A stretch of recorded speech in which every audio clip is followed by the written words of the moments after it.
سرسایا د اختر د ورځې نه مخکې په رمضان کې ورکول جایز دی کنه؟ نو آو جایز دی.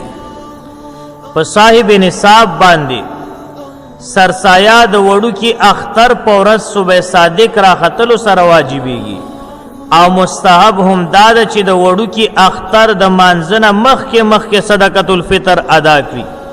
خو که یو کس د اختر نه مخکې په رمضان المبارک کې دا ادا کړي نو بالکل جایز ده او په دې سره د ذمه فارغېږي، د غاړه خلاصه ده.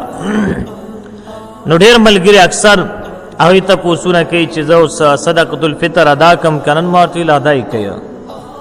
همدې رمضان المبارک کې که چا په ړومبي رمضان کې ړومبۍ عشره کې په ړومبۍ ورځ باندې دویمه درېیمه ورځ باندې یا د قرنګې دی اوس ټیم کې د ادا کړله نو بالکل جایز ده، غاړه خلاصېږي او په کارم ده چې په وخت باندې ادا کړی شي.